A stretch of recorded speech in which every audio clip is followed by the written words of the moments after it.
Gus, bagaimana dengan orang bodoh yang dijadikan sebagai pemimpin? Bagaimana dengan pertanggungjawabannya? Sekian. Begini ya, kalau bodoh dengan makna kita ini kan biasa mengkaji Quran ya, terutama kita yang di pesantren, yang dosen VAI atau siapa saja yang nekuni ilmu Quran. Ada sisi manusia itu punya sifat permanen yang oleh Allah disebut wa kanal insanu dzaluman jahula. Manusia itu banget bodohnya kata Allah. Sudah banget bodohnya, banget dolimnya. Sehingga kita bilang bodoh itu sebetulnya bukan ngenyek ya. Ya memang manusia mau tidak mau harus bodoh lah. Teorinya gampang, yang perlu diketahui itu kan banyak. Toh kita harus dititipi ilmu hanya sedikit. Dari yang banyak tahu sedikit itu namanya apa coba? Bodoh kan? Jadi sifat bodoh itu tidak perlu kita hindari banget. Mbok kita sudah alim, sudah alama, sudah apalah, tetap ada saja yang kita tidak tahu kan?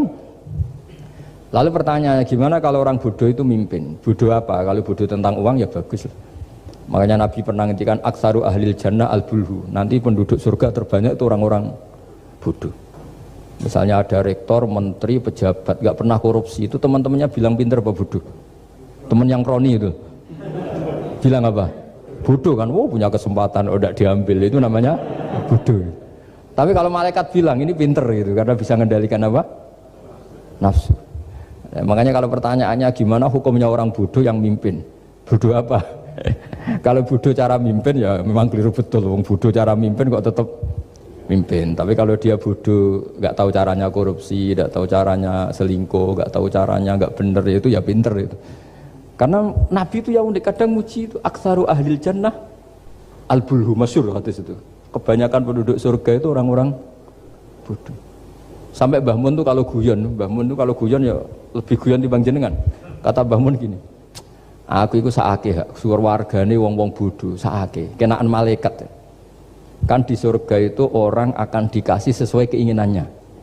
Wong desa-desa itu taunya makan enak kan jadah, terus uduk gitu. Terus bayangkan cantik tuh ya orang ya kayak gitulah, orang desa rodok melek sidik ya cantik, terus bangir sidik ya cantik. Karena surganya memberi yang diinginkan, akhirnya menunya ya itu saja. Karena dia kan nggak pernah makan pizza, terus nggak pernah melihat orang cantik Pakistan, Turki, jadi seleranya ya itu. Jadi kata Pak Mun, mulane wong sing pengalaman, jadi kok surgane mewah.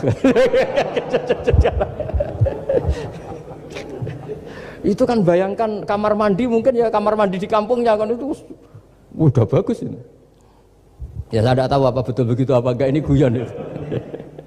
Nah bodoh ya seperti itu. Jadi kalimat bodoh itu ada bodoh beneran, itu memang bener-bener bodoh.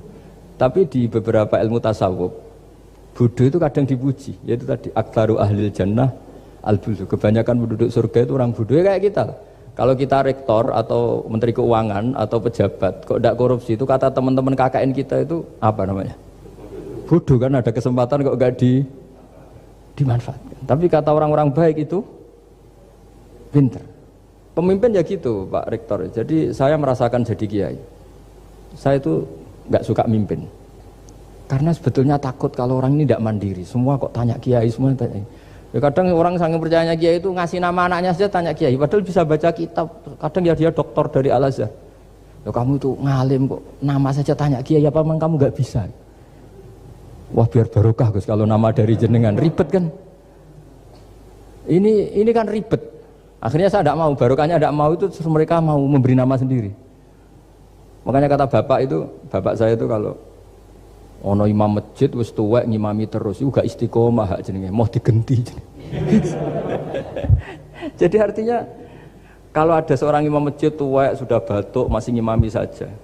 Di satu sisi itu pinter ya, di mana-mana kalau ada yang tua sama yang muda ya didahulukan yang tua. Tapi kalau pertanyaannya itu kalau di bab adab, tapi kalau nanti temanya regenerasi, ini tersangka enggak?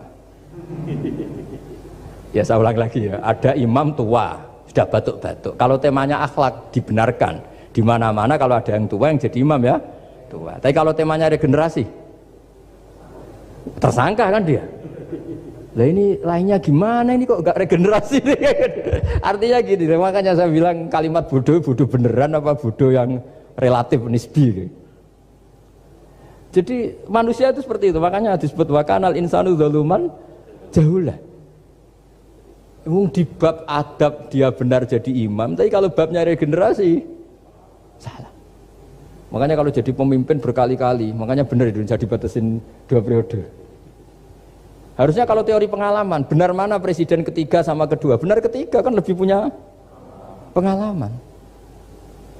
Tapi kalau dibalik, pakai teori regenerasi, memangnya orang Indonesia hanya dia tok yang bisa jadi presiden? Tapi kalau pertanyaannya, yang belum pernah jadi presiden sama yang pernah jadi presiden, kira-kira mimpinnya tahu mana? Ya kalau yang manusia itu bisa dibolak-balik gitu. Makanya saya berkali-kali bilang agama yang urusan sosial itu tidak ada pakemnya. Gimana hukumnya orang soleh berteman orang fasik yang dugem yang apa? Buruk. Enggak boleh orang soleh berteman orang fasik, takutnya ketularan. Tapi kalau dibalik, boleh enggak orang soleh membina orang fasik? Boleh, bisa bina kalau berteman. Kamu bisa bina orang tanpa berteman? Enggak bisa. Tapi kalau pertanyaannya, boleh enggak orang baik berteman orang buruk? Enggak boleh kan? Takut terkontaminasi. Tapi kalau dibalik, boleh enggak orang baik membina orang buruk? Boleh, bisa bina kalau berteman. Boleh enggak berteman sama orang buruk? Jadi makanya di sini ini kalau sudah sosial itu ada muktadul hal namanya kalau dalam pesantren itu. Konteksnya apa? Apa? Konteksnya apa? Makanya sekarang ada Covid itu juga gitu. Wah ini enak copet itu. Polisi nggak boleh nangkap, jaga jarak Pak. Jadi kalau nyopet ya sekarang, kalau maling sekarang. Kalau mau ditangkap saya positif. Itu kan ribet kali itu. Jadi, lu itu betul benar nyata. Saya kan punya santri polisi banyak Pak. Kemarin saya ke Semarang cerita. Yang cerita itu reskrim dia kasat. Itu cerita. Kemarin tuh ada Gus maling sudah ditangkap lepas. Itu yang jenis positif. Itu gak ada yang berani nangkep itu. Jadi polisi hanya ngepung tok. Bingung gitu. Polisi takut mah positif orangnya. Dikepung, pokoknya kalau lari tembak sambil nunggu tim APD yang lengkap baru ditangkap. Ya saya kira doi.